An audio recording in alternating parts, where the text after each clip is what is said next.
Bonjour à tous. On est aujourd'hui sur la dernière session, sur le dernier épisode, on avait dit, de la série qui n'est pas celle de Netflix, mais une série qui avait pour objectif de nous aider à avancer, réfléchir dans le domaine du soin toujours, mais avec des interactions plus identifiées avec le droit des malades, le droit des soignants, des droits qui parfois s'entrechoquent, ou en tout cas se questionnent réciproquement. Et on termine cet événement réflexion. On ne termine pas la réflexion, je crois que ça nous permet surtout de l'amorcer, de la continuer, avec Maître Devers, qui est avocat. Peut-être nous diras-tu un petit peu partie de ton parcours et partie peut-être de ce qui fait un intérêt particulier aux soins. Peut-être. Pas obligé de tout dévoiler, mais peut-être. Voilà. Gilles Devers est un avocat que je connais depuis quelques années et avec qui j'aime souvent partager des réflexions. Parce qu'il y a la connaissance du droit qu'il a, il y a la connaissance de la jurisprudence, il y a une connaissance et une expertise de la vie. Et je crois qu'en ce sens, il m'a souvent aidé à progresser dans mon cheminement de soignant. Et je crois que ça, c'était une chose importante. L'idée, dans l'échange que nous avons eu il y a quelques mois, avec Véronique Esmiller, et partait d'une réflexion que j'avais autour du patient seul à domicile. Est-ce qu'on peut soigner quelqu'un qui est seul chez lui, qui désire être soigné chez lui, qui un jour a dit qu'il souhaiterait être soigné chez lui et peut-être finir sa vie seul chez lui, si la solitude tout à coup le gagne. En d'autres termes, comment nous, soignants, pouvons-nous envisager cette relation avec l'homme malade qui nous dit ce souhait, qui peut-être ne peut plus nous le dire au moment où on le soigne, parce que l'état de conscience a évolué. Comment réfléchir à nos obligations, à nos devoirs, à ses droits, à nos droits, comment s'interroger et parler avec la famille, avec ce patient, avec les soignants. Je dis toujours que c'est jamais celui qui meurt qui porte plainte. On a à peu près l'idée du pourquoi. Est-ce qu'il faut être dans la peur de la plainte ou plutôt dans l'idée que soigner, c'est parler, partager, échanger?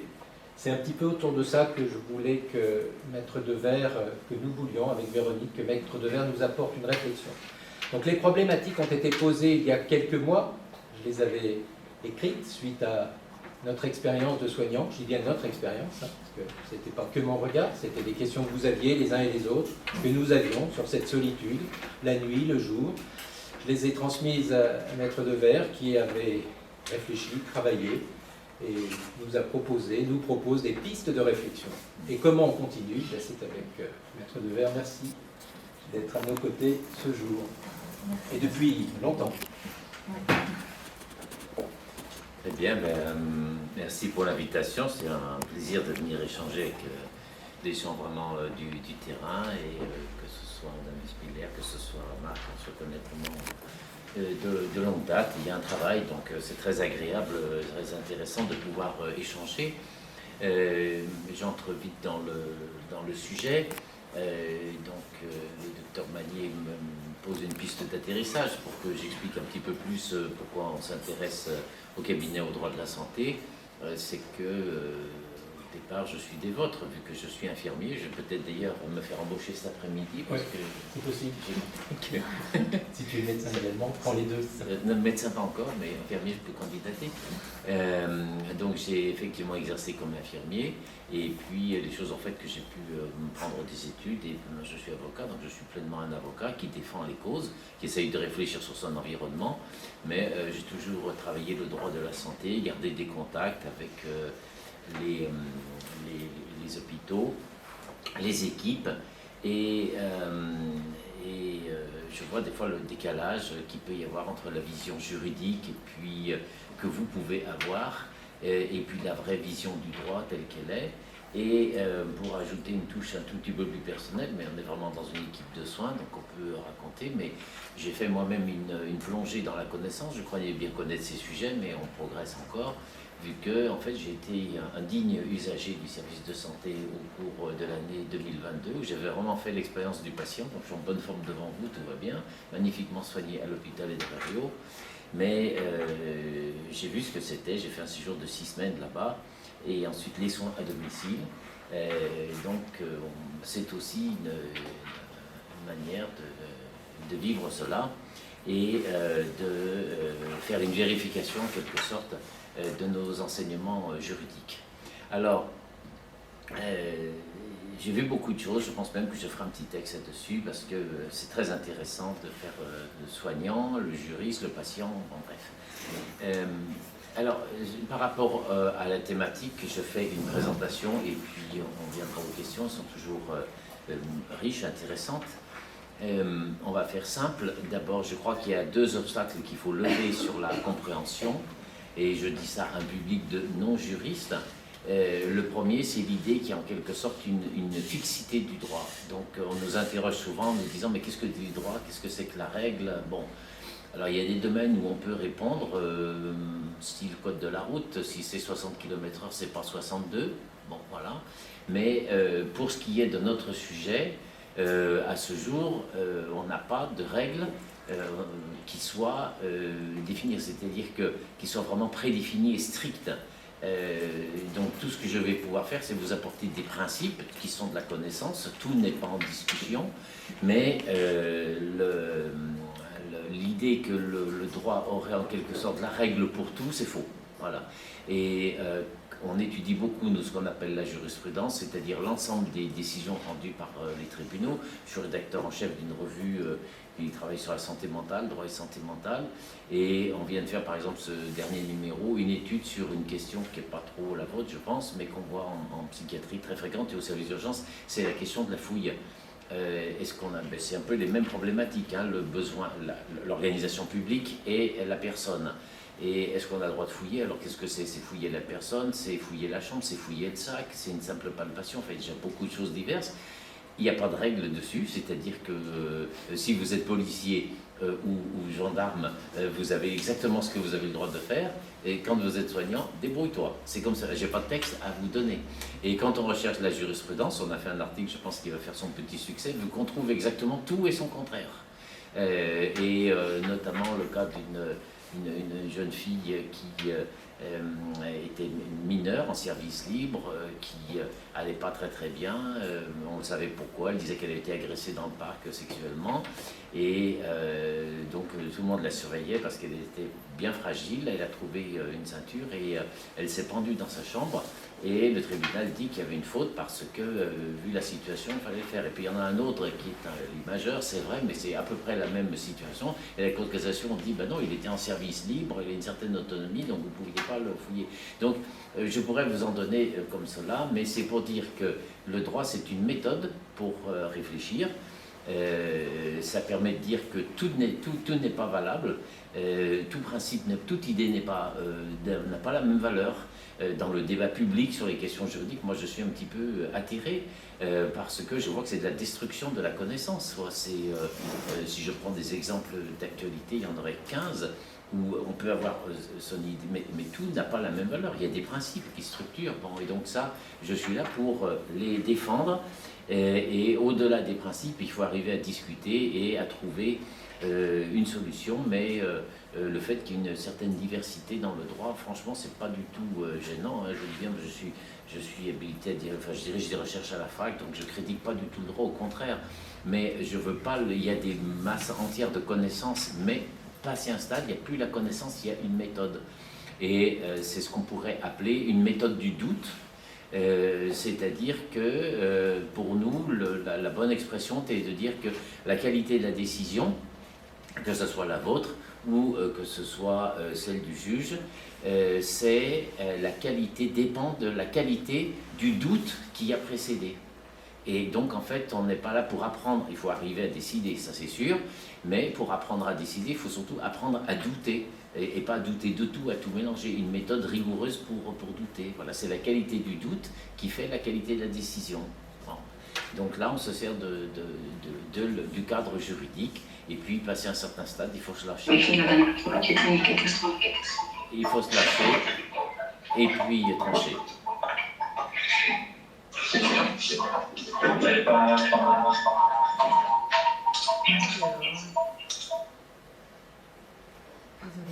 Voilà. Alors ça c'est le premier point. Le deuxième point, obstacle à lever, c'est la question de la responsabilité. Donc on pourrait passer la journée là-dessus, mais effectivement on exerce, on se sent en situation de responsabilité. Surtout que là on parle d'une personne qui serait seule, qui vous dit ça, vous voyez tout ce qu'il y a à faire, vous dites il va arriver quelque chose, est-ce que c'est pas ma responsabilité? C'est une question qui est entièrement logique. Mais il faut simplement un peu déblayer le terrain là aussi, et s'il y a besoin, je répondrai à toutes les questions qu'il peut y avoir. La première chose dans l'ordre, c'est qu'on va être pragmatique, c'est qu'on évalue le risque avant toute chose, hein, nous comme vous. Est-ce qu'on a des wagons de décision de jurisprudence dans le cadre de prise en charge à domicile, de fin de vie, d'hospitalisation, de soins infirmiers? Est-ce qu'on en a? Non, on n'en a pas. Voilà, donc il peut y avoir des questions qui se posent. Demain, il peut y avoir une affaire qui vient et qui va défrayer la chronique, mais on voit des secteurs sur lesquels il y a un risque contentieux qui est bien connu. Par exemple, voilà, pour le médecin régulateur, comment il gère au téléphone un diagnostic. Là, il y a un risque contentieux que tout le monde connaît parfaitement. Mais il y a beaucoup de décisions qui viennent. Là, par contre, sur votre secteur, je crois que d'emblée, il faut se détendre, vu que des décisions de justice qui seraient directement applicables, je n'en vois pas passer. Voilà, alors on ne les connaît pas toutes, mais on en connaît quand même beaucoup, et on a toutes sortes de moyens maintenant pour accéder à la jurisprudence. Donc, je dirais que sur un plan pragmatique, il ne faut pas grossir le risque de responsabilité, parce que même si ça peut arriver demain, c'est quand même un risque qui est statistiquement, objectivement faible. Premier point. Deuxième point, vous exercez ici comme un salarié d'une association de droit privé qui gère le service public. Bon.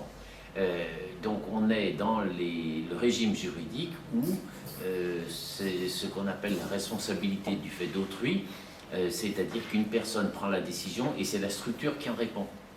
Moi je suis libéral, un infirmier peut être libéral, un médecin peut être libéral, il prend des décisions et il en assume les conséquences. Bon, il prend une assurance pour cela, pour comprendre s'il y a des dégâts.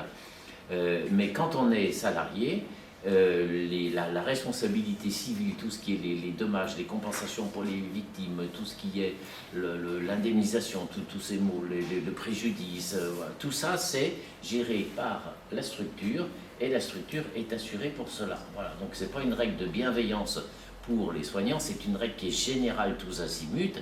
Vous faites construire une maison, les tuiles n'ont pas été mises comme il faut, il y a un coup de vent, les tuiles s'en vont, on ne va pas aller rechercher qui est-ce qui était sur le toit ce jour-là, qui aurait mal disposé les tuiles. On s'intéresse à quelle est la société qui a construit, elle va vous dire je fais une déclaration à la compagnie d'assurance. Donc en fait, ce que le droit a appris, au début on ne raisonnait pas comme cela, au début il y a longtemps, mais ce qu'on a parfaitement intégré, c'est qu'il y a des activités dans la société moderne, il y a des activités à risque.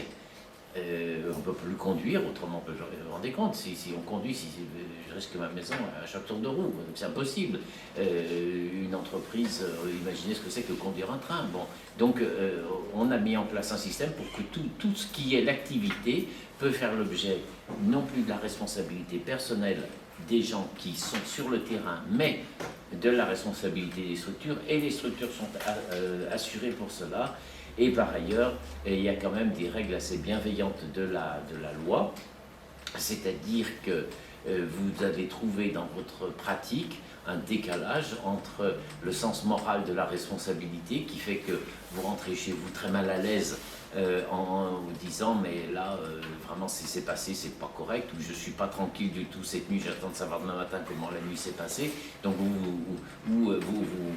vous rendez compte qu'il y a quelque chose objectivement qui s'est mal passé, voilà. Bon, et on va vivre avec le sentiment de la responsabilité, mais c'est pas forcément de la responsabilité juridique, vu que sur la responsabilité juridique, j'en dirais simplement une chose devant vous, c'est que pour qu'il y ait responsabilité, il faut qu'il y ait faute. Voilà. Donc un défaut de qualité, un défaut, même une erreur, n'est pas une faute. on fait une distinction entre les deux. Une erreur, c'est un professionnel qui a eu une bonne méthode. Je vous parlais de la méthode du doute, hein, c'est-à-dire avant de décider, on analyse, voilà, il y a une situation complexe, le patient l'a bien examiné sur le plan clinique, on a vu les possibilités qu'il y avait, on a mesuré tout ça, bon, et puis finalement, on a pris une décision. La décision, elle est heureuse ou pas heureuse. Si on a complètement mis à côté, ça peut peut-être devenir une faute, je ne dis pas.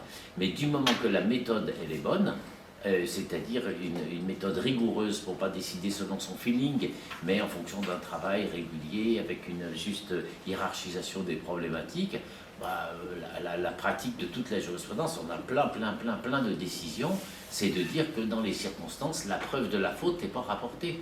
Donc le juge, il dit pas c'est excellent. Le juge, il ne dit pas c'est des gens imbattables, le juge, il ne dit pas c'est la qualité, il dit simplement on n'a pas atteint le degré de la faute. Voilà, bon. Et sur une question qui serait de regarder sur une radio un trait de fracture, qui serait sur un bilan de constater qu'un des taux est 4 fois supérieur à ce qui est indiqué sur le papier, bon, la marge ici est plus limitée. Mais sur l'appréciation d'une dépendance, sur l'appréciation du consentement de la personne, sur l'appréciation d'une fin de vie où il y a beaucoup de choses qui peuvent se dégrader des fois un petit peu rapidement,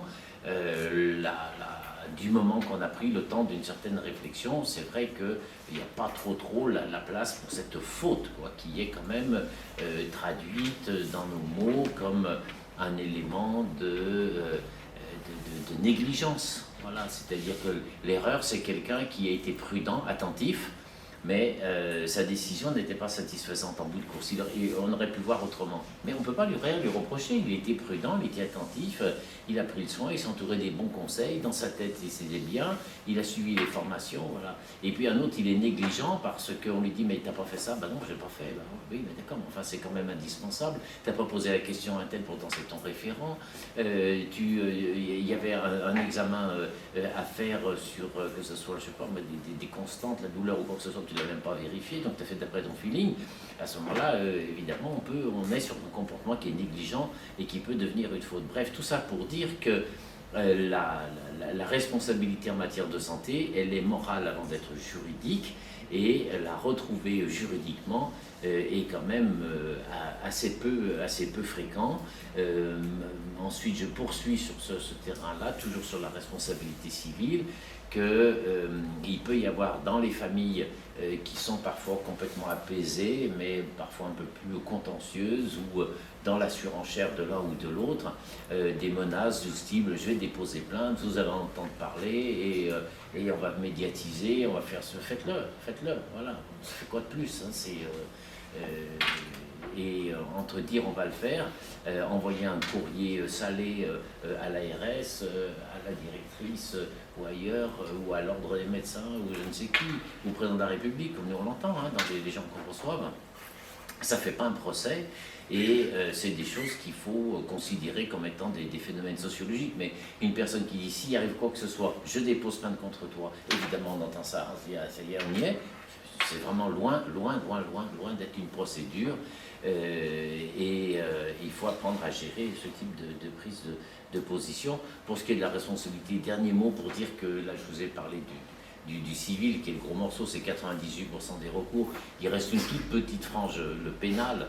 Bon, donc c'est vrai que je suis devant des soignants, et juridiquement, du moment qu'on est dans une prise en charge avec une personne et que cette personne subit un préjudice, il y a un risque pénal. Voilà, légalement, il existe pour tous les actes. Je suis une aide-soignante, il y a une personne qui est peu mobile, je la passe, je l'aide le matin à se rendre à la douche, elle glisse, potentiellement il peut y avoir une plainte pénale, c'est possible. Voilà, donc tout est possible. Un chirurgien le plus renommé, il a un geste un petit peu malheureux, le sang a coulé, il peut y avoir une plainte pénale, il peut, voilà. Mais il y en a combien en fait? C'est-à-dire que le pénal sur les professionnels de santé est devenu, mais d'une complexité. À Lyon, à un moment, on avait 2 juges d'instruction qui s'occupaient des affaires pénales. Maintenant, il n'y en a plus un seul qui est même identifié, parce qu'il n'y a plus d'affaires. Cette responsabilité pénale est rendue très compliquée. Je crois que le dernier procès qu'on a fait à la Cour d'appel de Lyon, il date de 2 ans, il n'y en a pas eu depuis. Donc il ne faut pas focaliser sur ces questions. Hein. Voilà, Et on voit trop souvent, là il faudrait même faire un site de réinformation, quoi, je dirais, que n'importe quoi sur une affaire, vous la creusez, ah oui d'accord, c'est comme cela, en effet. Donc voilà, sur la responsabilité et le fait que le droit dirait tout, je crois qu'on a déjà fait cette mise au point. Alors ensuite, sur la question, une fois qu'on a déblayé ça, il reste à poser de manière plus détendue, en se disant de toute façon, on ne va pas trouver la règle dans un texte. Il n'y en a pas, ni dans des jurisprudences blindées, il n'y en a pas. Et on ne va pas se paralyser en disant on prend la précaution maximum parce qu'on ne veut pas de responsabilité, vu que la responsabilité, elle est quand même beaucoup plus compliquée à mettre en œuvre. Donc il reste à assumer une décision. Et la question qui se pose ici, elle est très intéressante parce que c'est ce que juridiquement on appelle le conflit de droit. Et donc, vous connaissez bien l'histoire de M. Jourdain qui fait de la prose matin, midi, soir et qui s'en était jamais aperçu.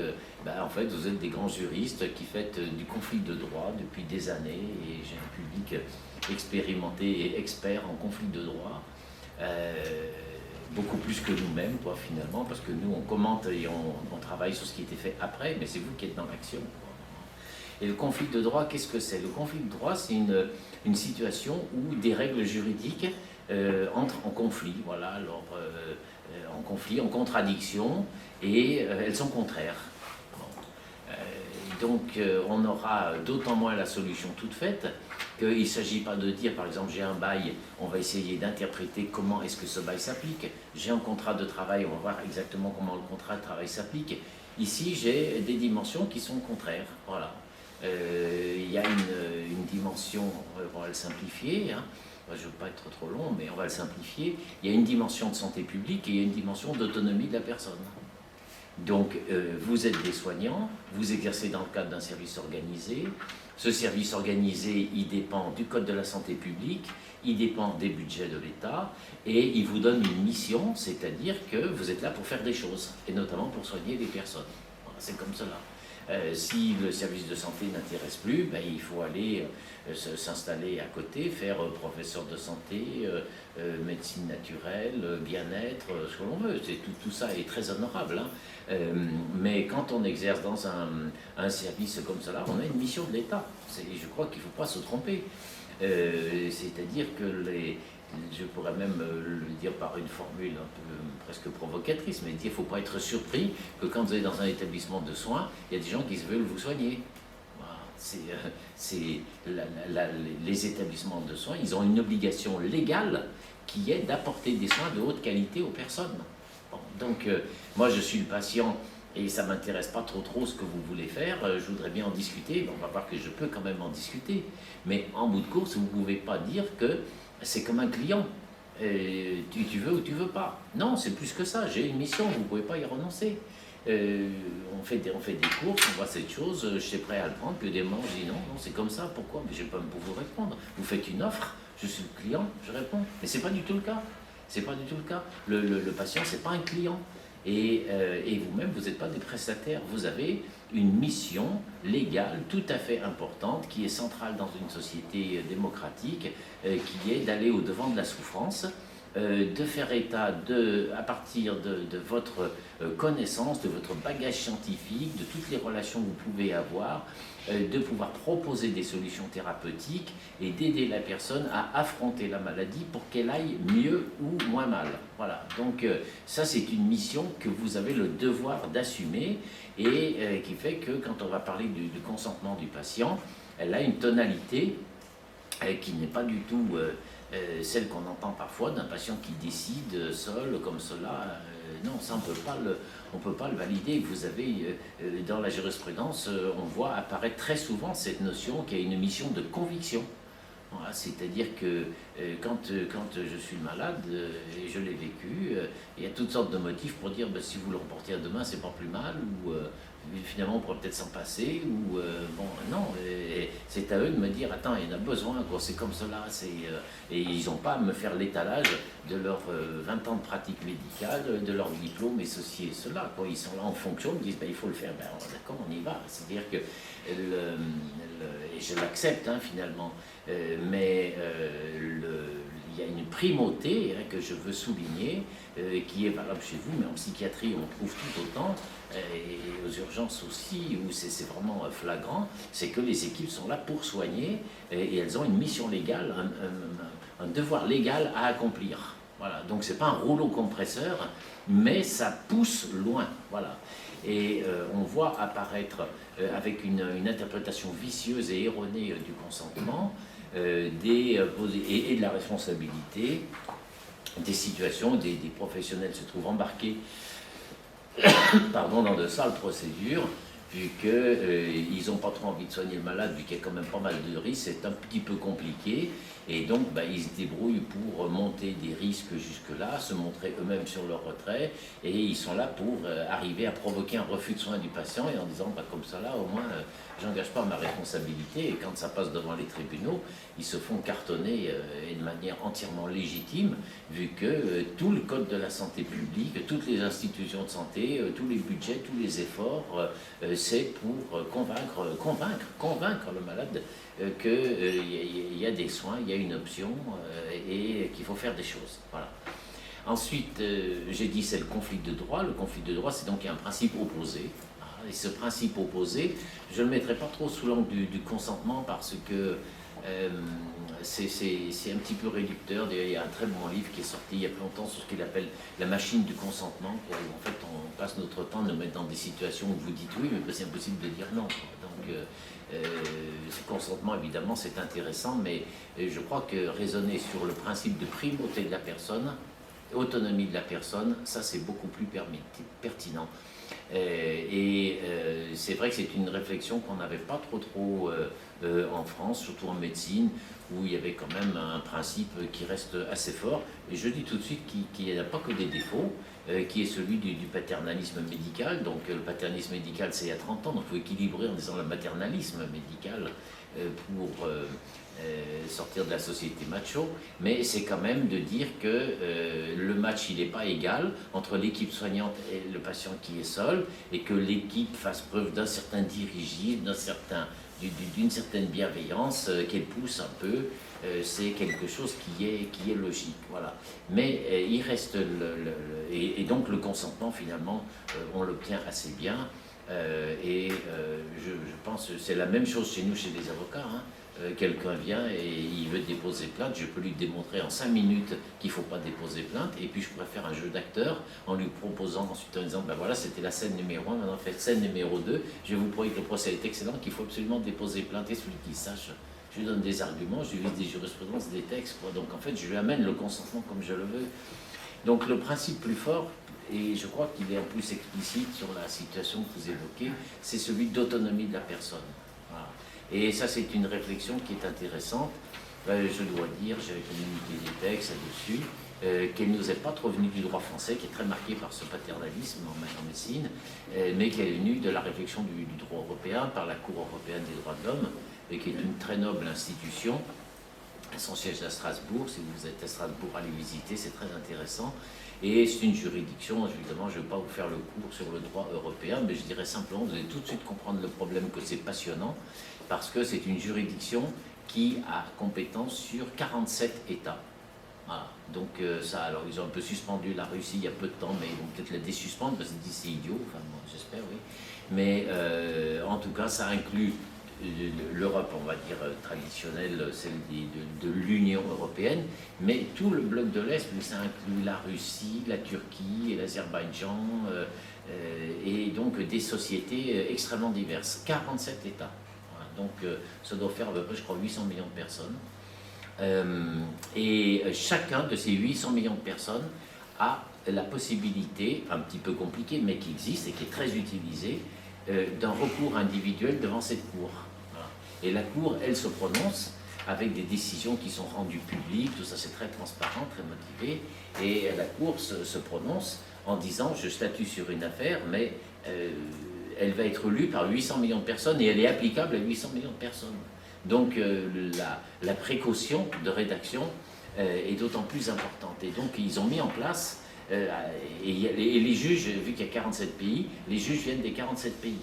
Et quand il y a les formations, on voit des formations de 5 ou 7 juges, et il y a 7 juges, là c'est Moldavie, Britannique, Malte, tout le monde la Grande-Bretagne, elle est partie du marché unique, mais elle est restée au Conseil dans la Cour européenne, quoi. Donc il y a vraiment une diversité qui est absolument remarquable, et donc tous ces pays se retrouvent dans un texte et dans une pratique du droit. Alors on me dit tous les jours que le droit morcelle, que le droit c'est la course à l'individualité, le subjectivisme, etc. C'est faux, vu que vous avez là la démonstration que 800 millions de personnes se retrouvent dans la même juridiction et lui font confiance et travaillent du même texte et des mêmes interprétations. Et donc ils ont mis en avant, et c'était une décision assez ancienne qui a eu beaucoup de mal à passer en France, ce principe d'autonomie de la personne, qui est de dire, tu ne peux pas dire que les êtres sont libres et égaux si au bout d'un moment tu ne respectes pas son autonomie, c'est-à-dire qu'elle fait quelque chose qui ne te plaît pas du tout.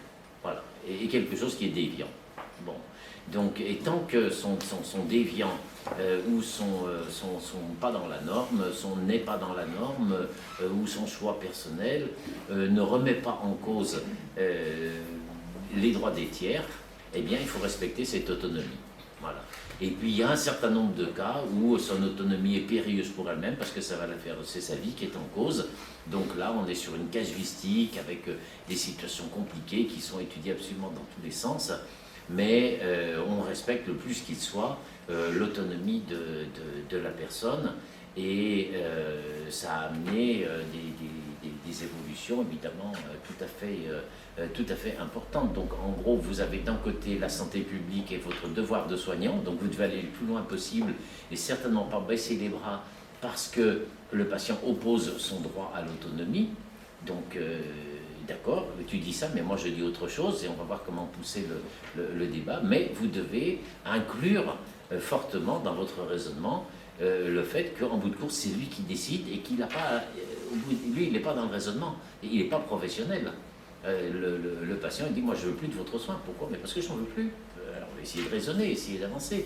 Mais la méthode n'est pas la même, et l'autonomie, si on veut bien la considérer, c'est un choix qui est strictement personnel, dont j'ai à justifier devant personne, à part moi-même. Sauf si mon autonomie va causer un tiers à quelqu'un. C'est-à-dire, je ne peux pas revendiquer un principe d'autonomie qui serait de conduire en ayant fumé le chichon ou avec un gros degré d'alcool, parce que ça serait mon choix personnel, vu que là, évidemment, je mets en cause les tiers. Mais sur une pratique des soins, sur une option face à la maladie, sur une option face à la fin de vie, sur un risque à rester chez moi alors que j'ai l'environnement qui est un petit peu limite, ben, en bout de course, je le décide. Voilà. Et puis si un jour je décide d'arrêter les soins parce que vraiment vous me fatiguez, je ne peux pas vous dire autre chose, c'est adorable, mais je veux simplement partir au loin, aller me mettre devant la mer ou devant la montagne, fumer une cigarette en buvant des canons jusqu'à ce que l'affaire se passe, et bien c'est l'autonomie de la personne. Voilà. Donc vous devez lutter, vous devez essayer d'aller le plus loin possible, vous devez essayer d'être convaincant, vous devez essayer d'être dans la raison, mais la raison inclut de considérer que passer un certain stade, une décision, même si elle vous paraît non rationnelle, trop dangereuse, trop risquée, reste la décision de la personne, elle le fera et elle sera respectée. On a des exemples, on les a surtout trouvés en jurisprudence face à cette question d'autonomie de la personne, sur la question du suicide assisté. Donc c'est pas vraiment le problème aujourd'hui, mais on vient d'avoir une décision là, du 22 avril qui est quand même assez intéressante, parce que c'est un médecin militant, c'est aux Pays-Bas, et lui c'est un médecin, donc avec son poids de sa connaissance scientifique, de jeune médecin retraité. Donc lui il est pour le suicide assisté en disant c'est la liberté de la personne, il faut l'aider, voilà. Et il a publié, comme il y a d'autres livres sur le thème, donc il a publié un guide qui est sur internet, et il explique toutes sortes de conseils, etc. Sur ce plan il y a eu des poursuites qui ont été faites, et elles ont toutes été perdues, en disant cette question du suicide assisté, cette question d'un libre choix de la fin de vie, qui tourne le dos à la connaissance médicale bien établie, mais qui laisse en place le choix de la personne qui diverge, qui veut s'imposer. C'est une réalité, et donc le débat doit avoir lieu sur ce plan. Voilà. Donc le fait qu'il publie ce livre et qui est très incitatif, qui donne tous des moyens pratiques, comment bien se suicider, etc., fait partie des éléments qui permettent à chacun de choisir sa libre détermination, à la limite de se convaincre de cela, mais donc ça, ça passe, c'est autorisé. Après, il y avait 3 cas où on voyait apparaître qu'il s'était adressé personnellement à des gens, et qu'il leur avait donné des conseils en disant pour que ça marche, il faut faire ça, il faut faire ça, il faut faire ça. Et les gens l'avaient fait et ça avait marché. Donc il y avait eu 3 morts et il n'était pas poursuivi pour la mort de ces personnes parce qu'en bout de course, c'est la personne qui a décidé. Mais il était poursuivi pour une infraction d'incitation au suicide qui existe en droit des Pays-Bas, mais qu'on a à peu près la même en France.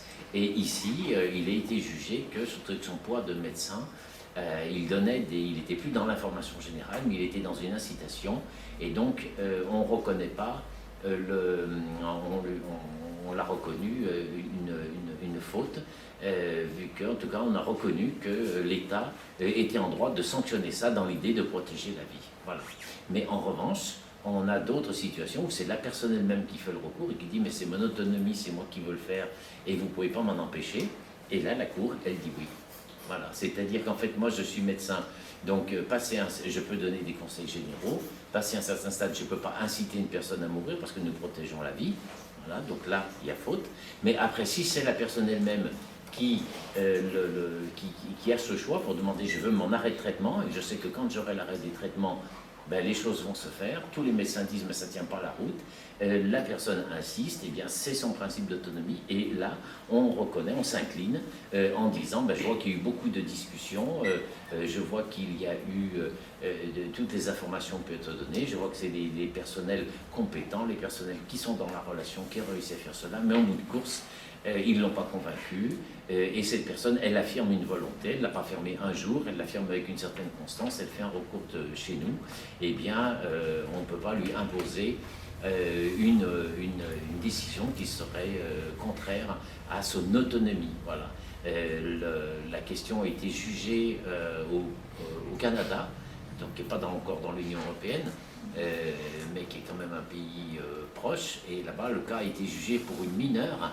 Et il a fallu un arrêt de la Cour suprême pour dire non, quand même, elle est mineure, donc c'est un peu difficile de lui reconnaître toute cette autonomie. Mais il a fallu aller jusqu'à la Cour suprême avec une décision très très limitée des juges en disant mais au nom de quoi vous voulez décider à la place d'un autre. Voilà. Donc c'est un peu ça le critère. Donc voilà le débat tel qu'il se pose. Comment je dois souligner qu'en bout de course, vous montez un étiage, vous renforcez tout ce qui est santé publique, devoir de conviction, nécessité d'aller au-devant des gens, mais même nécessité d'entendre oui quand le malade dit non, parce que vous avez de la relation, puis vous savez que pour lui c'est une manière de faire, mais que après tout, ben, finalement, c'est lui qui, par son autonomie, peut décider et sa décision qui serait de dire ben, je sais, je suis seul dans mon appartement, pendant la nuit j'ai un numéro à appeler, mais il faut que je sois en mesure d'appeler, la situation peut basculer, donc j'ai plus l'environnement de soins tel que je pourrais l'avoir ailleurs. Je pense que au point de vue juridique, du moment que chacun a fait son travail avec conviction et raison, il y a une citation juridique qui me paraîtrait sous cet angle tout à fait dans les normes actuelles, et il n'y a pas de risque, je pense, pour les soignants de se faire happer en quelque sorte par un recours en responsabilité du reste de la famille, du moment qu'on peut opposer, qu'on a fait le maximum sur notre devoir de conviction, mais que le devoir de conviction n'emporte pas de bafouer l'autonomie de la personne, et qu'au bout d'un moment, la personne le plus éclairée possible, elle a décidé. Voilà. Alors, une fois qu'on a posé ça, il restait quelques petits points pratiques. La question de l'évaluation et comment mesurer ça. Alors, est-ce qu'il faut un écrit vu que c'est une situation complexe, avec quelqu'un dont on va respecter son autonomie, c'est difficile de ne pas avoir d'écrit. Voilà. Bon. En plus, le Code de la santé publique ne le dit pas qu'il faut un écrit. Hein, attention, hein, il n'y a aucun texte qui impose l'écrit sur ces genres de circonstances. Les écrits sur le consentement, on les trouve uniquement en psychiatrie sur l'hospitalisation sous contrainte. S'il n'y a pas la demande du tiers, vous ne pouvez rien faire. Voilà, après c'est clair. Mais le Code de la santé publique dit que cette information, elle est donnée au cours d'un entretien.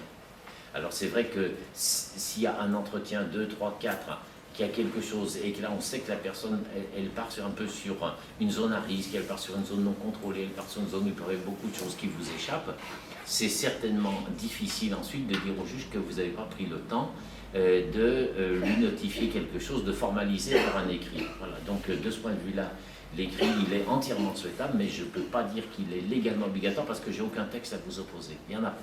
Voilà, ça c'est sûr. Ensuite, qui est-ce qui signe? C'est le patient lui-même. Bon, alors oui, mais il y a l'épouse, il y a la famille, d'accord, mais c'est pas la famille qui est soignée, c'est pas l'épouse qui est soignée, et c'est la personne. Alors, si on veut faire soigner la famille, on fait soigner, je sais pas, on peut faire signer tout ce que l'on veut, mais ça ne peut pas avoir des défaits sur on cherche à les convaincre. La personne de confiance, c'est la même chose. La personne de confiance, elle a un rôle qui est bien défini par le texte, hein, 1111-6, 16, qui dit que la personne de confiance, elle participe, mais elle n'a pas un rôle de représentation. Et elle ne représente pas la personne. Elle assiste, elle aide, elle peut participer aux entretiens. Si la personne n'est plus en mesure, si le patient n'est plus en mesure de s'exprimer lui-même, la personne de confiance peut dire, ben moi je pense qu'il aurait ceci, qu'il aurait cela, mais dire c'est la personne, en bout de moment, nous, on met tout sur la table, c'est la personne de confiance qui décide, ça c'est une faute par contre, c'est certain, on ne peut pas lui donner un pouvoir. Le tuteur, la même chose. Le tuteur, il faudrait vraiment qu'il y ait un jugement du tutelle pour donner au tuteur un rôle sur le gouvernement de la personne dans ses aspects les plus intimes et les plus essentiels. Il n'y en a pas. Les tutelles, c'est 9 cas sur 10, c'est le patrimoine, et puis la jurisprudence considère les intérêts supérieurs. La loi, elle avait dit, enfin, elle a une formule, la loi nouvelle, pour dire, bon, mais elle est en même temps contredite par d'autres qui rappellent que c'est il y a un débat juridique actuellement, mais le débat juridique, il ne pose aucun cadenas là-dessus. Et on peut imaginer des circonstances où on a une personne, je ne sais pas, ça serait un polyhandicapé avec un degré de débilisme extrêmement élevé, il y a des circonstances, donc la relation est pratiquement inexistante. Donc là, on peut considérer que le tuteur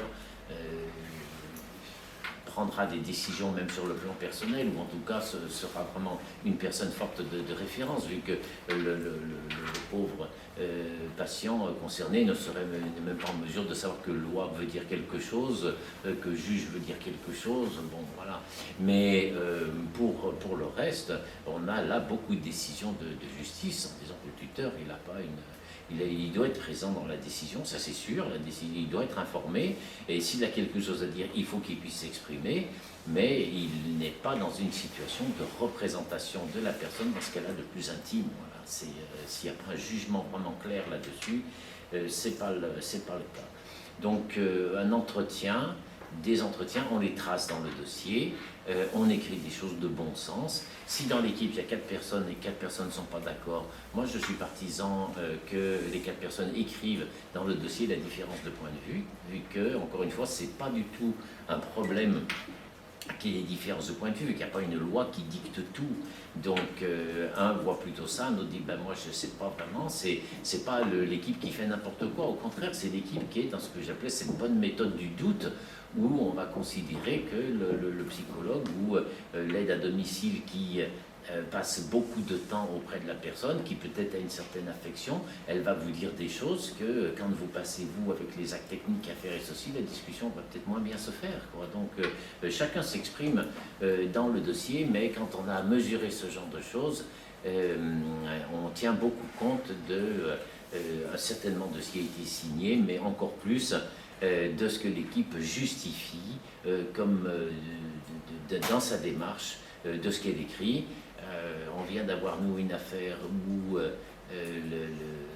les médecins sont passés à côté d'un diagnostic. Bon, c'est pas le cas, mais je vous signale ça parce que je me suis dit encore maintenant ils font ça, c'est pas possible. Donc ils sont passés à côté d'un diagnostic aux urgences, c'est un grand CHU, et ensuite ils ont complété le dossier au petit matin quand la personne est partie en réanimation, mais c'est une jeune personne qui est décédée, donc il y a vraiment une faute. Et donc ils sont allés raconter des trucs, des observations qu'ils auraient faites alors qu'ils les ont jamais faites. Bon, ça c'est inacceptable. Mais parce que ça c'est bidouiller un dossier, c'est différent. Mais par contre, exprimer des points de vue différents dans le dossier, c'est un travail d'équipe qui construit. Voilà, c'est comme cela. Quand nous on plaide les affaires, il y a 3 juges. Vous avez cour d'assises, il y en a 7. Pourquoi? Si on avait besoin que d'un, on le saurait. On prend 3 juges parce que 3 juges, 3 opinions, c'est mieux qu'une. Et dans nos décisions de justice, notamment la Cour européenne, on a la pratique très très intéressante de ce qu'on appelle l'opinion dissidente, c'est-à-dire que les juges, ils sont 7, ils votent, à 4 contre 3, ça passe. Il y en a 3 qui ne sont pas d'accord, ils publient en annexe du jugement opinion dissidente en disant la majorité a voté, donc c'est voté, mais moi j'étais pas d'accord pour tel et tel motif. Donc, et on ne dit pas, ben voilà, c'est une justice de n'importe quoi, les juges sont en train d'engueuler devant nous. On dit, ben c'est très intéressant parce qu'ils ont une opinion, ils l'expriment, et finalement, ben, c'est la majorité qui l'a emporté. Donc, la qualité du dossier, c'est certainement ce qui prime, hein, même plus que les écrits, vu qu'un patient est prêt à signer beaucoup de choses sans en apprécier exactement ce qu'il en est.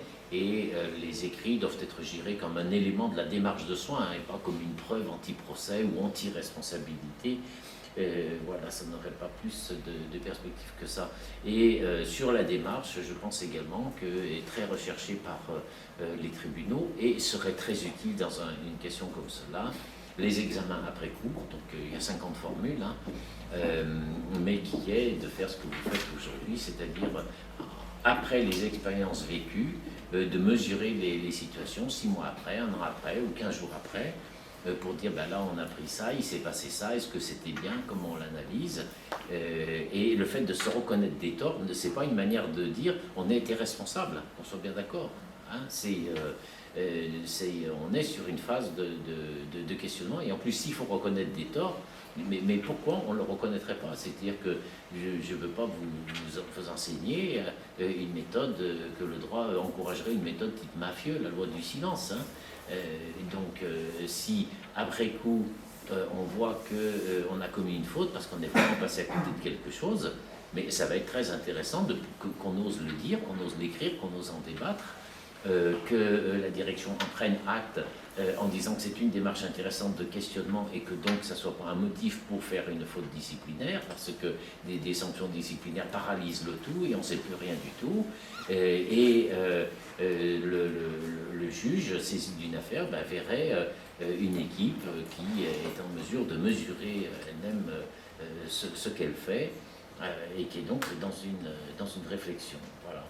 Donc écoutez, voilà pour cette présentation. Je ne dis pas que j'ai fait le tour, mais on peut poser des principes, des modalités, et puis un peu de temps pour des questions.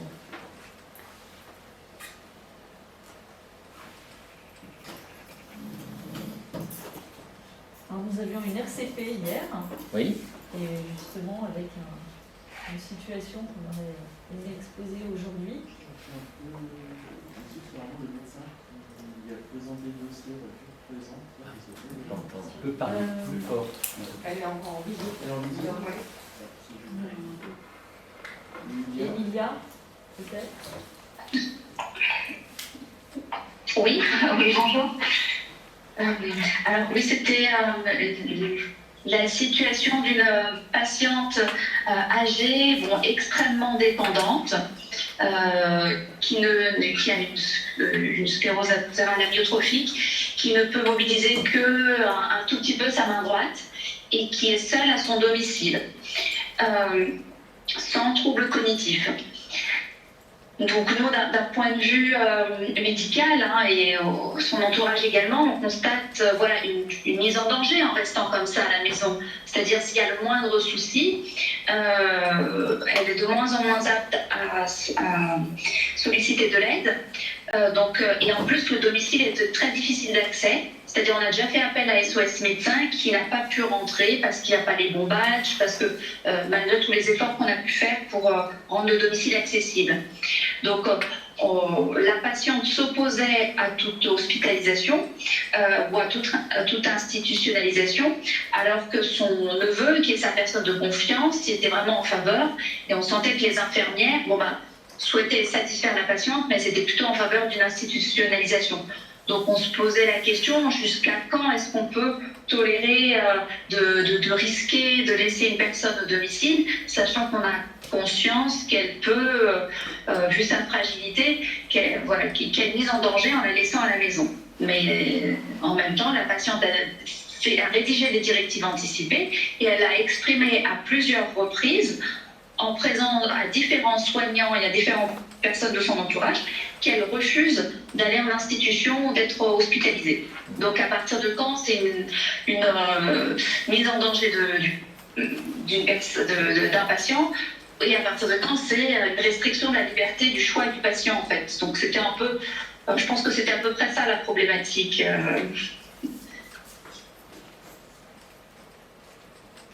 Bon. Ben, on est dans le cœur du sujet là, hein. C'est difficile de trouver plus explicite. Alors on a, premier point, on a parlé de directives anticipées, c'est un mot que je n'ai pas évoqué jusqu'à maintenant. Elles sont reconnues par la loi, et la loi dit que les directives anticipées, la jurisprudence d'ailleurs, pour nous, petite précision, je dis la loi, je dis la jurisprudence, quand il y a jurisprudence, c'est encore plus important que la loi.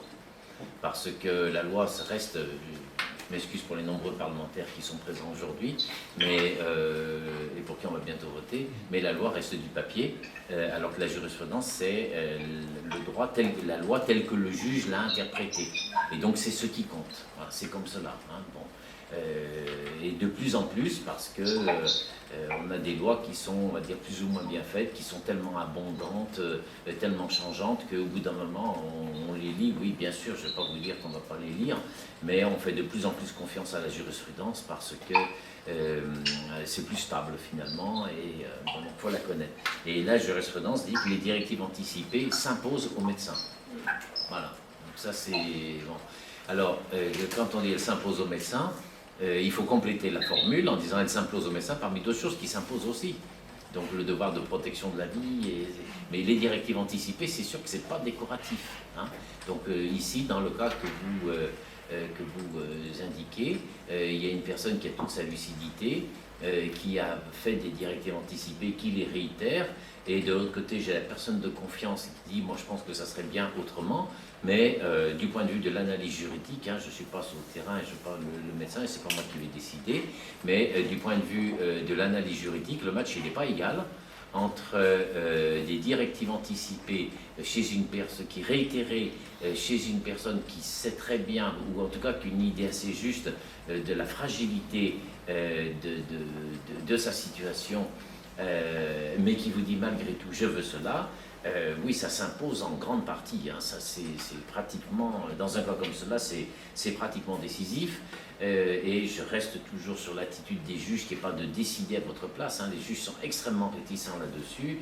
Les juges, s'ils voyaient dans un cas comme cela, la tendance naturelle du juge, c'est de dire que, compte tenu de l'absence de troubles cognitifs de cette personne, de directives anticipées réitérées et d'une opposition manifestée de vive voix, etc., auprès de la personne, alors que tout le personnel a mis en garde sur la fragilité, hein, de la prise en charge, en respectant les directives anticipées, l'équipe n'a pas commis de faute.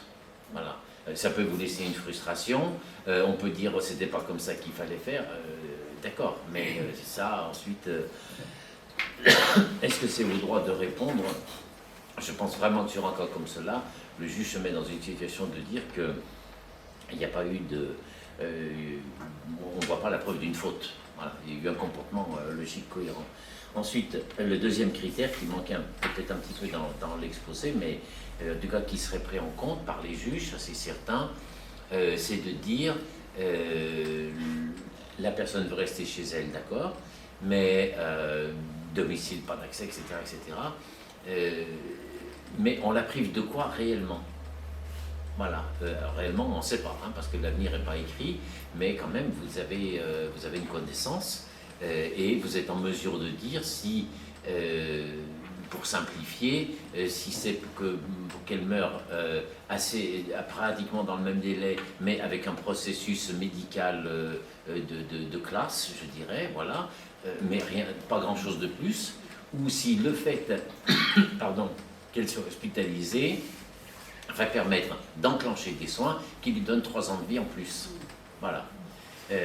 Donc là, il y aura quand même un choix. Le côté des directives qui s'imposent est quand même très fort, très fort. Ça, vous ne pouvez pas demander au juge de ne pas appliquer la loi, et la loi dit que les directives s'imposent. Mais on va se poser la question de dire, est-ce que l'équipe, elle a vraiment joué le jeu de la conviction, alors que finalement, on offrait à la personne d'aller à l'hôpital où on est quand même bien soigné, hein, les gens sont sympathiques bon, c'est moins simple, on est mieux de chez soi. Enfin, l'hôpital c'est quand même bien, il y a une chambre impeccable, du personnel bienveillant autour d'elle, pour avoir peut-être une petite intervention ou un traitement qu'on ne peut pas faire à domicile qui lui donnait une nouvelle phase, et ils n'ont pas réussi à la convaincre, donc ça nous poserait question quand même. Voilà. Alors quand même un élément supplémentaire qu'on a eu dernièrement dans le dossier, elle fait qu'écrire, hein, elle ne peut pas parler. D'accord. Voilà. Elle a écrit « Je me rends compte que je suis obligée d'accepter de rentrer en EHPAD ». Qu'est-ce qu'on fait de cette donnée elle se sent obligée de. Se sent obligée de, c'est pas très principe d'autonomie, ça. Hein, Et de conviction.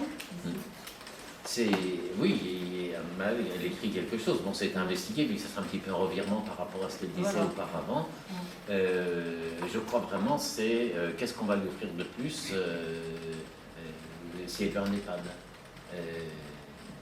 Est-ce que c'est simplement pour rassurer le personnel ou est-ce que effectivement en perspective de vie ça peut basculer très vite parce qu'on ne peut rien faire si elle est chez elle, alors qu'en EHPAD il peut y avoir une suite qui est donnée parce que dans votre devoir qui est de défendre la santé, là alors tout le droit, et que ce soit droit interne ou droit européen, la protection de la vie, la protection de la vie. Hein. Donc on n'est pas des forcenés, on n'est pas dans l'acharnement thérapeutique, hein, tout ça c'est même c'est bizarre, ce thème d'acharnement thérapeutique, il n'a jamais existé. Je me souviens de travaux qu'on avait fait il y a à peu près une trentaine d'années de ça sur le petit code de déontologie qui existait à l'époque, qui est d'ailleurs très bien fait, et si vous allez chez Bouquinis, vous trouverez à mon avis un des meilleurs livres sur la déontologie, qui est le code de déontologie médicale commenté par c'était le professeur Louis René, qui avait été président de l'ordre des médecins, qui était vraiment une personnalité, et je ne sais pas trop, on a des bisbilles avec l'ordre des médecins, je ne suis pas amoureux, mais je reconnais quand même les choses, et donc c'est un petit livre à la collection Seuil Poche, vraiment si vous le récupérez, c'est très intéressant, parce qu'il y avait 15 principes, et avec ça on mettait des choses. Bon, déjà à cette époque, il disait l'acharnement thérapeutique c'est contraire à la médecine, hein. Donc c'est pas les lois actuelles qui l'ont dit, c'est à tout moment on doit être scientifique, et scientifique c'est pour apporter quelque chose, c'est pour apporter du bien et la protection de la vie. Donc vraiment le critère, la question qui peut se poser, c'est de dire en institution elle pouvait avoir vraiment bien mieux, et bien mieux en termes de soins et de vie.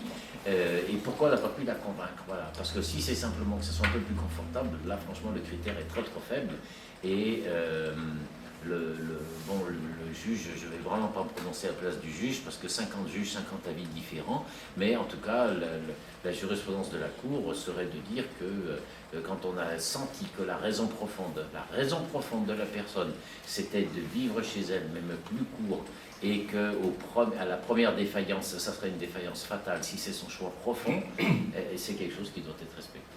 Voilà. Et je reprends mon exemple des ceintures hein, qui sont là, on doit fouiller, on ne doit pas fouiller. Bon, au bout d'un moment, il ne faut pas chercher les juges, bon, au moment ils vont tranche, hein, mais on voit quand même qu'ils vont quand même plutôt quand c'est des décisions difficiles, ils vont plutôt dans le sens des soignants à partir du moment où il y a une démarche qui est correcte. Voilà. Et vous avez un patient qui arrive, qui est brasseur et compagnie, est alcoolisé, on le met en cellule, d'isolement, on doit l'attacher parce qu'il est avec 3 grammes d'alcool, on ne peut rien en faire et compagnie. On n'a même pas vérifié s'il n'y avait pas le briquet dans sa poche. Bon, voilà, le juge, oui, il y avait une faute qu'on peut trouver. Mais à partir du moment, mais dès qu'il y a questionnement, ça peut être différent. Voilà. Donc, sur ce cas, moi je crois que, en tout cas, je ne vais vraiment pas le trancher à votre place, mais je ne peux pas en rester, par exemple, sur cette petite note là qu'elle donne ici. J'ai bien compris que c'est déjà beaucoup qu'elle écrive cela, mais ça peut vous convaincre de le faire, ou ça peut être une manière de dire, elle fait ça pour nous faire plaisir parce qu'elle ne veut pas de conflit, mais c'est pas convaincant. Voilà. Donc, je resterai la patiente, enfin le bénéfice d'une entrée en EHPAD, on sait qu'elle a un pronostic réservé hein, et qu'il y a d'autres en EHPAD, notamment les syndromes de glissement. Donc on ne pense pas que ça prolongera sa vie voilà, de plusieurs mois. Hein. C'est juste que les symptômes seront plus faciles à contrôler. Les symptômes inconfortables, en phase aiguë, pourront être gérés alors qu'à domicile, on risque de ne pas y avoir accès en urgence. Et voilà, c'est surtout ça. Après, quoi qu'il en soit, elle a une espérance de vie extrêmement limitée, de quelques mois, on va dire. Donc, alors, dans ce cas, ça pousse dans la logique du principe d'autonomie, qui est que finalement on se rend compte avec la réflexion qu'elle préfère être chez elle. Pour moi, ça pousse plutôt dans ce sens. Au fond, moi je dirais un mot du côté du médecin qui va décider. C'est Emilia qui décidera, on est d'accord, c'est pas moi. Mais on va en discuter. Mais ça veut dire qu'au fond, moi je trouve que le contrôle des symptômes en EHPAD, je ferai un commentaire très bref là-dessus, pour l'avoir vécu récemment, et puis pour le constater au quotidien. Ce n'est pas automatiquement le lieu où le contrôle des symptômes dans un contexte aigu sera le mieux pris en charge, ou en tout cas sera abouti. Ça, c'est un premier point. Le deuxième, ensuite, c'est le travail d'équipe qu'on mène, et qui est qu'au fond, cette vieille dame a dit qu'elle allait être obligée d'accepter. Ce qui serait intéressant, c'est de voir au fond comment on va pouvoir, suite à cet échange, la présentation de Maître Devers, la réflexion et la méthode que ça nous aide à développer, comment on va pouvoir discuter aussi avec les soignants du domicile, qui tous les soirs, quand ils partent, quand ils ferment la porte, nous disent « je ne sais pas si elle sera encore là demain ». Comment cette frustration évoquée tout à l'heure, cet inconfort, cette responsabilité ou pensée comme telle, peut-elle évoluer vers, et si au fond, tout simplement, cette équipe, et ça on l'a déjà fait, on a pu travailler avec des infirmiers du domicile, des kinés, des aides-soignants, du moins des AVS, beaucoup, qui sont très inconfortables. On les évoque assez peu ici. Alors, on parle de la personne de confiance, d'une veuve, bon ça on peut en faire notre affaire, si je peux me permettre. Tout bien et tout honneur, on est d'accord, mais je pense que le travail à mener est très certainement d'essayer de faire qu'il y ait une alliance de l'ensemble des soignants pour faire que cette femme puisse peut-être rester chez elle. Là, on est en train de faire une alliance contre sa nature, son souhait. Les soignants sont en difficulté à la maison, avec le risque qu'on a toujours d'une espèce de chantage. Ah oui, mais si vous continuez comme ça, nous, on s'en va. Parce que ça, on l'a eu aussi, d'accord ?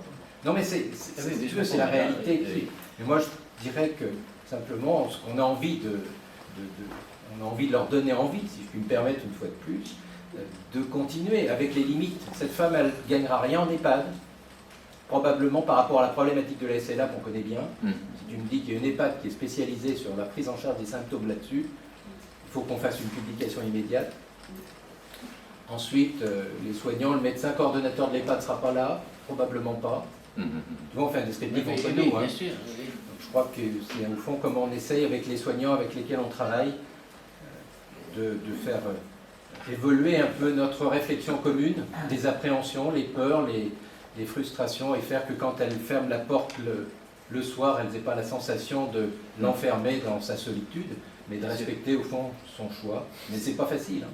Non, c'est pas facile, c'est sûr, c'est que moi je n'ai pas influencé sur les décisions que vous prenez, parce que je n'ai pas du tout les conséquences. Et dans un cas comme cela, un tribunal qui aura tranché, il commencerait par désigner un expert parce que, en tant que juriste, on n'a pas à répondre de connaissances médicales qui ne sont pas du tout de notre registre. Hein. Donc, je ne vais pas dire comment il faut faire.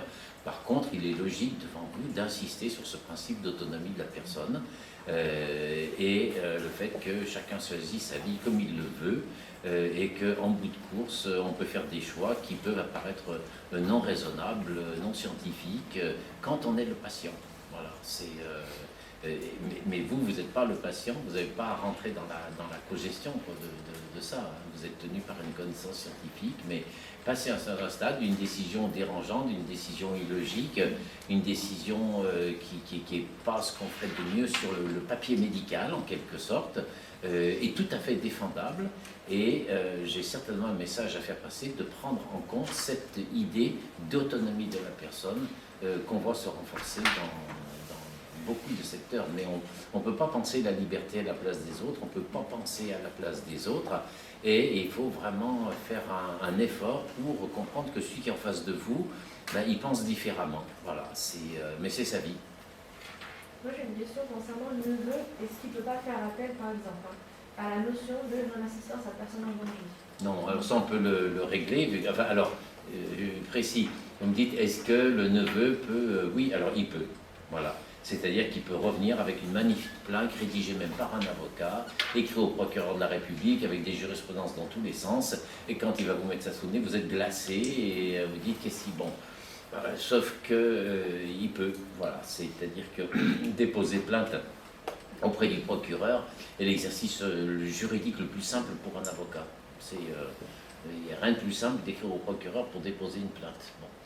Ensuite, ça c'est le premier point. Le deuxième point, c'est que la mise en danger d'autrui ou non-assistance à personne en danger, c'est le mot qui revient hein, dans ce genre de circonstances, est une infraction complètement inadaptée à une situation telle que celle-là, vu que la non-assistance à personne en danger fait partie de la classe des infractions volontaires, c'est-à-dire avec un but, et le but c'est de nuire à la personne.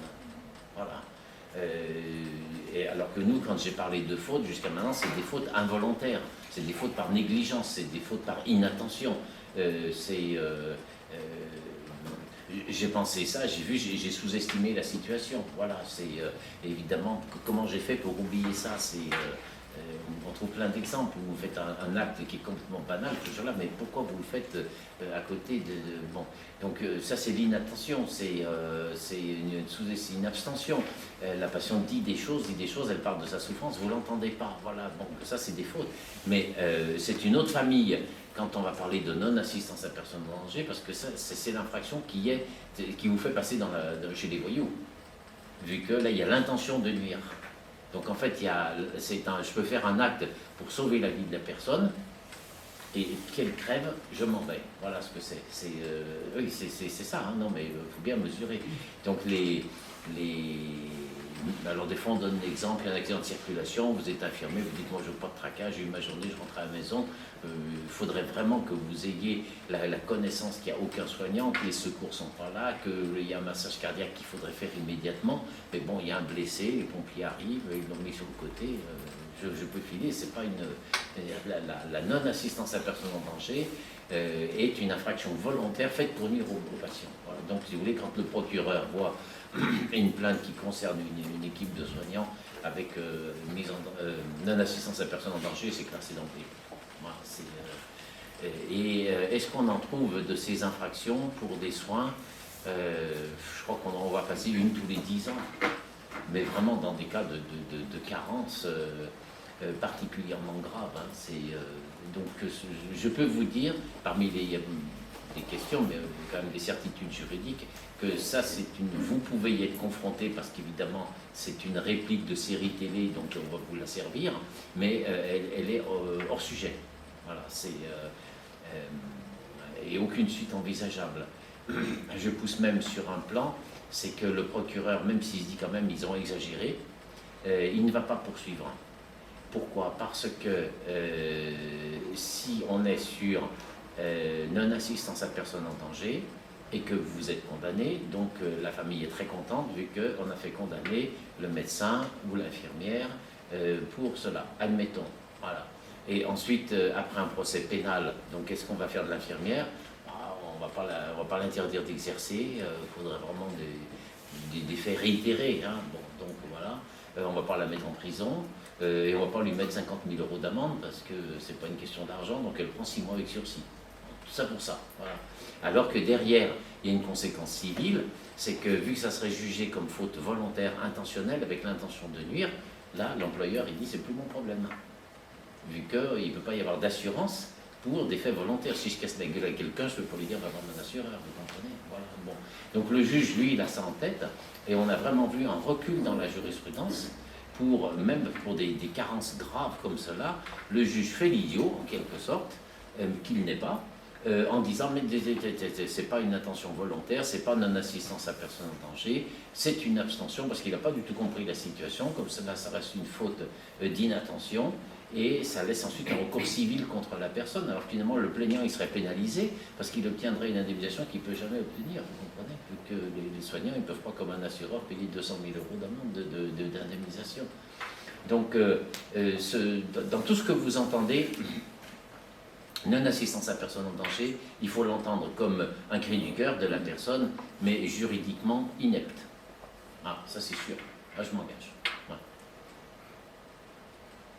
Et des cas de jurisprudence qui pourraient venir, par exemple après le cas ici, oui, il peut y en avoir, bon courage quand même, pour que ça se mette en place, mais ça peut arriver, hein, je vous ai dit, on n'en connaît pas, mais ça peut arriver, mais par contre, non, non-assistance à personne en danger, ça je peux dire, non, on les voit plus. On le réserve à d'autres circonstances. Je trouve qu'un des éléments importants qu'il y avait dans cette présentation, comme dans toutes celles qu'on fait ici, qu'elles soient d'ordre médical, organisationnel, juridique, c'est avant tout de donner aux soignants que nous sommes des éléments pour faire qu'en partant le matin, on ait des éléments structurés, structurants, qui nous permettent de soigner, qui nous permettent d'apporter effectivement un soin, d'être robuste, mais non pas fragile, mais avoir, je dirais, des éléments robustes pour aussi être dans l'échange avec une famille, un patient, qui nous dit sa difficulté, qui nous dit sa peur, qui nous dit sa colère, effectivement, vous allez voir, vous, ok.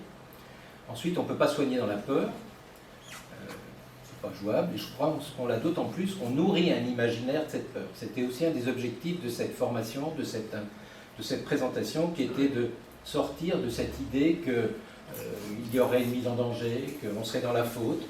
De quoi parle-t-on? Et je crois que c'est un petit peu aussi comme ça qu'on va continuer à parler avec cette famille de cette patiente qui a une SLA. C'est un petit peu, effectivement, dans tous les champs de notre exercice, des éléments qui permettent ensuite de travailler en équipe. Avoir une formation, une compétence juridique, quels que soient les droits qui s'affrontent, c'est en tout cas un minimum. Et je crois qu'en ce sens, tu l'as bien dit, le principe d'autonomie est totalement méconnu par les soignants, ou pas suffisamment enseigné, pas suffisamment travaillé. On est toujours dans quelque chose qui est du principe effectivement de paternalisme ou pas, mais en tout cas, attention, je crois qu'on a appris beaucoup. Ensuite, on a eu quelques contentieux à traiter. Je suis allé, moi, interviewé gentiment par la gendarmerie pendant 4 heures. C'est un moment qui n'est pas des plus agréables, mais qui dit au fond que dans tout ce qui a été analysé à ce moment-là, c'est tout ce qu'on avait écrit, important, parce que l'écrit reste. Tout ce qu'on a écrit, c'est pas j'écris pour écrire, c'est j'écris parce qu'il y a un récit, il y a une histoire, il y a des échanges, il y a des moments difficiles. On les a tracés comme étant des moments qu'on a eus ensemble, sur lesquels, et à partir desquels on a pu progresser, avancer. Donc, chaque fois qu'on a eu ces contentieux, pour l'instant, c'est entre guillemets bien tiré. On a répondu aux obligations qui étaient les nôtres, mais, et plus récemment également, toujours dans cette idée, on parlait de soins palliatifs, on avait été attaqué parce que pour plein de raisons qui n'étaient pas les bonnes à l'évidence, mais au fond, ce qu'on a pu apporter, c'était l'histoire d'un métier difficile, d'une passion certes, mais qui repose sur des connaissances, et en tout cas comment l'ensemble de l'équipe de soins et santé à ce moment-là avait pu, avec la famille, qu'on a retrouvé d'ailleurs lors de ce contentieux, avec les soignants, discuter, évoluer, avancer, fait des erreurs peut-être, mais jamais une faute, en l'occurrence, une méthode du doute, de la culture du doute, il faut l'avoir, c'est une culture et c'est une méthode pour nous faire avancer dans le domaine. Voilà un petit peu l'idée, je crois qu'on avait... on n'a pas clôturé, hein, parce que je pense que peut-être qu'on pourra parler davantage du droit européen, de la Cour européenne des droits de l'homme. Oui, elle n'a pas toutes les qualités, mais c'est un lieu très intéressant, ça c'est Vous vous rendez certain. compte, 8 millions de personnes, 47 États, ça dit un peu que le jeu en russe, en je sais pas quoi, il existe toujours. Donc je crois qu'en tant que soignant, et le jeu de cette dame qui a peut-être envie de rester chez elle est un jeu qu'on va essayer de porter ensemble. Je ne sais pas s'il y a d'autres points, mais peut-être ou questions. Sinon, je remercie beaucoup. Juste un petit mot, Ouais. un petit mot sur le fait des écrits. Alors, c'est vrai que quand on est chez le gendarme, lui, il aime bien s'il y a des écrits, ça lui permet de clore son enquête plus vite. Oui. Donc, bon, quand on est devant le tribunal, il se freine plus la tête et on fait un procès 2 ans, 3 ans après plus tard avec toute une phase de préparation. Donc, c'est pas exactement les mêmes attentes. Mais c'est vrai que quand il y a les dossiers avec des écrits qui sont bien faits, au niveau du début d'une enquête pénale, je dirais que ça règle le sujet. C'est le gendarme qui ne va pas se casser la tête midi à 14h, il y a tout ça. Et puis ensuite, il classera l'affaire au pénal, en sachant que si la famille va aller au civil, elle a la possibilité. Et là, devant le juge, on est quand même sur des appréciations plus fines de l'écrit. Voilà. Par ailleurs, juste un mot là-dessus, je pense que il ne faut pas prendre les juges ni les avocats en général comme des demeurés. Et on sait lire les écrits, hein, et on sait lire entre les lignes.